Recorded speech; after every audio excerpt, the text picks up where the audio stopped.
Hello लोगोफोर बरायबाय बड' जब info official YouTube चेनेलाव आसा खालामो गासैबो मोजाङै दङ। दा लोगोफोर दिफु मेडिकेल कलेजाव गोदान भेकेन्सि ओंखारना फैदों आरो बेखौ लागोन इन्टारभिउआ वाक-इन इन्टारभिउ लागोन आरो बेयाव जायफ्रा पास जायो नोंथांमोना साख्रि मावनो मोनगोन। देन बेनिफ्राय DME नि एग्जाम माब्ला जागोन सिलेबास ग्रेड 3 ग्रेड 4 आरो लोगोसे क'क्राझार मेडिकेल कलेजनि एडमिट माब्ला मोनगोन। स' गोबां कमेन्ट्स खालामगासिनो दङ। स' बेनि सायाव डिसकास खालामगोन एन्ड सिलेबासखौ नोंथांमोना मोननो हागोन आरो मोनबेसे कुइसन फैगोन माबायदि टाइपनि कुइसन जों बेखौबो डिसकास खालामगोन। जेराव क्लास 1 निफ्राय डिग्री फार्स्टसिम नोंथांमोना खालामदोंमोन अनलाइन। स' दानिया जों गोदान इन्टारभिउखौ नायगोन बेनो जाबाय दिफु मेडिकेल कलेजाव जों थांसै अफिसियेल वेबसाइटआव। नोंथाङा चेनेलाव गोदानै फैदोंब्ला साबस्क्राइब खालामना ला मानोना गोबां साख्रिनि आपडेट मोननो हागोन बड' जब इनफो इउटुब चेनेलाव। दा जों फाइनालि फैबाय अफिसियेल वेबसाइटआव।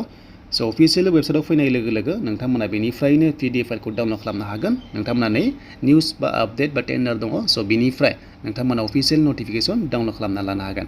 स' बिदिब्ला जों नायनोसै भिडिअखौ गोबाव खालामा माबायदि प्रसेसआव लांगोन नोंथांमोननि इन्टारभिउआ। स' बेयाव जों अफिसियेल नटिफिकेसन जोङो बेयाव डाउनलड खालामबाय लिंकआ दङ डिसक्रिपसनाव। बेनिफ्राय भिउ फाइलाव नोंथांमोना लांदो एन्ड बेयाव फैसिगोन अफिसियेल नटिफिकेसन डाउनलड जानानै। स' बेखायनो जों नायनोसै PDF फाइलखौहाय। दा बे लोगोफोर बे नोंथांमोननि जबा जागोन मोनसे ICMR प्रजेक्टनि आन्डाराव। स' नोंथांमोना दिफु मेडिकेल कलेजाव मावनो हागोन टेम्परारि एबा कन्ट्रेक्ट बेसिसाव। अके स' नोंथांमोना जाहाथे बेयाव जायफ्रा एलिजिबोल जायो। देन फार्स्टनि पस्टआ जाहैबाय नोंथांमोना मोनदों बेनो जाबाय नोंथांमोननि स' बे जाबाय प्रजेक्ट अफिसार। अके प्रजेक्ट अफिसाराव स' नोंथांमोना मेडिकेल ससियेल वर्कार माने नोंथांमोननि फरायनाया बेबादि जानांगोन MSW खालामनाय जानांगोन। अके एन्ड बेनिफ्राय बे पस्टआ रिजार्भेसन दङ OBC जोंनो बेखौ नांला एन्ड सेकेन्डआबो OBC जों बेखौ नांला हाला। देन बेनिफ्राय जोंहा दायो फैबाय नेक्स्टआव बेनो जाबाय project technician grade 3 reservation for ST। स' बेयाव हागोन। अके स' पस्टआ सानै दङ एन्ड बेयाव नोंथांमोननि फरायनाया HS पास खालामनांगोन साइन्सनिफ्राय। अके एन्ड बेनिफ्राय डिप्ल'मा मेडिकेलनिफ्राय लानाय जानांगोन। अके LT लानाय जानांगोन नङाब्ला HS पास खालामनानै साइन्सनिफ्राय DMLT 1 इयार डिप्ल'मा लानायबाबो नोंथांमोना बे पस्टआव हागोन। एज लिमिटआ 30 इयारसिम हागोन 18 निफ्राय आरो सेलेरिया मोनगोन 18,000 पर मान्थ नोंथांमोना मोनगोन। अके देन नेक्स्टआव जों फैबाय बेनो जाबाय पस्टआ डाटा एन्ट्रि अपारेटर। स' नोंथांमोना बेयावबो हागोन ST हिसाबै आनरिजार्भ जाना दङ। बेयावबो नोंथांमोना जायखिजाया आर्ट्सनिबाबो हागोन जायखिजाया हायार सेकेन्डारि पास खालामबानो बेयाव हागोन 25 इयारसिम हागोन 18 निफ्राय एन्ड बिनि सेलेरिखौ नायोब्ला 17,000 पर मान्थ मोनगोन। एन्ड लास्टआव फैबाय जोंहा MTS। स' MTSआ रिजार्भेसन जाना दंखायो OBCनि थाखाय बिसोरसो हासिगोन। देन 15,800 पर मान्थ मोननाय जागोन। दा बेयाव वाक-इन इन्टारभिउ जागोन बेखायनो नोंथांमोना एप्लाइ खालामनांगोन। बोरै खालामगोन होनोब्ला गासैबो डकुमेन्ट्सखौ जेरेक्स कपि खालामनानै नोंथांमोनाहाय सेल्फ टेस्ट होबानो जाबाय। बेनिफ्राय स' नोंथांमोना स्टेन्डार्ड फर्मआव फिलआप खालामनानै स' बेखौ नोंथांमोना हैनांगोन बा बाय पस्ट बा स्पिड पस्टबो खालामनो हायो।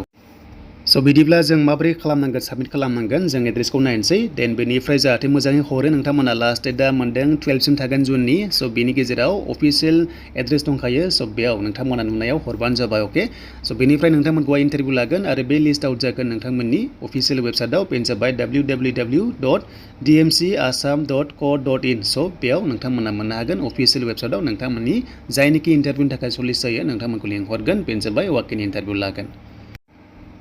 स' बेनिफ्राय गासैबो बेयाव जायनोखि एलिजिबोल जाबाय नोंथांमोना एप्लाइ खालामनो हागोन। बेनिफ्राय नेक्स्टआव गोबां कमेन्ट्स बेनो जाबाय क'क्राझार मेडिकेल कलेजनि एग्जाम माब्ला जागोन। दा बे जाबाय DME नि आन्डारावनो एग्जाम कन्डाक्ट खालामगोन आरो बे एग्जामा स' नोंथांमोनाहाय होनो मोनथारसिगोन आसा खालामो जुलाइ दानाव चान्सआ दङ। दा एडमिटनि जेबो अफिसियेल नटिस गैया जेब्ला फैगोन नोंथांमोना अफिसियेल वेबसाइटआव मोनखागोन जेराव पस्टआ 2000 बारा दङमोन ना एन्ड एडमिट माब्ला मोनगोन होनोब्ला जुलाइआव मोननायनि चान्सआ दङ। जों दायो चान्सखौ लानो हादों। देन बेनिफ्राय जेब्ला फैयो आपडेटखौ मोनखागोन एन्ड बेनिफ्राय सिलेबासआ जाहैबाय जोंहा इंलिस थागोन मेथ्स थागोन साइन्स थागोन जिके थागोन। स' थख' थख' जिके फैयो बेखायनो DME नि आन्डाराव गोबां काट अफ थाङो 80+ थांनायखौ नुनो मोनो। स' बेखायनो नोंथांमोना टारगेट लानांगोन।